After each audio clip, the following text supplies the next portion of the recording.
So this video really started last week when I had a patient that did a hair transplant on tell me that one of his patients was in the ICU for getting probably fake Botox for migraines that led that person to be in the ICU and is now with a peg tube for swallowing. I'm sure he or she is intubated for this. And then a couple days later, a patient came in and said, "Dr. Lamb, have you heard about all the fake Botox news?" And I said, "No, I didn't, but I'll take a look." So I Googled it, and sure enough, there had been 11 hospitalizations. So this is a very serious matter.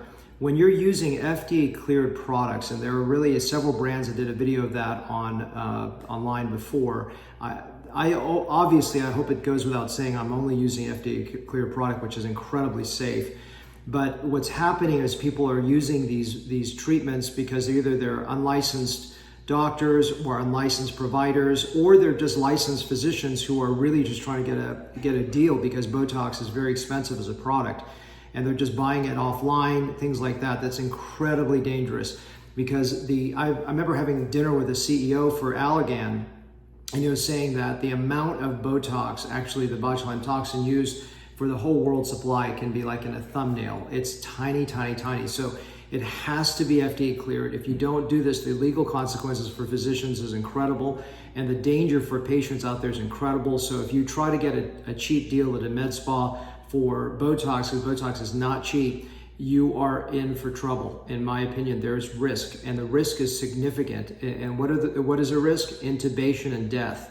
When I was looking at the news 20 years ago, when I was looking at patients that actually received these treatments, they were intubated for 3 months. Some of them died.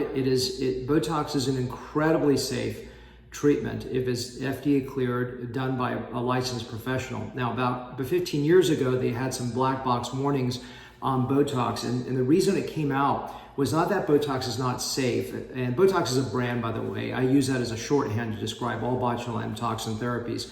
But what they're finding is that in therapeutic doses for example, torticollis or frozen shoulder in a patient that is like cerebral palsy, they're using 5 bottles or 6 bottles, just massive quantities of botulinum toxin, and this is very dangerous as well. If you're dealing, it can be. It's unlikely to be dangerous, but it still could be.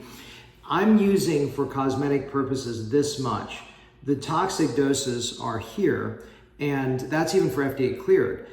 But the trick is to avoid the illegal stuff. Now, when I'm using therapeutic doses, believe it or not, it's even smaller. Now, how is that possible? Because I literally invented a new technique of treating therapeutic problems with minuscule amounts of Botox in ways that are incredibly powerful. So I use 2 of the 5 FDA cleared brands, Botox really for cosmetic purposes for the most part, and Xeomin, I use that for really therapeutic purposes. But these are my 2 brands I use, and they are absolutely FDA cleared, and in my opinion, they're very, very safe products. They don't have these consequences.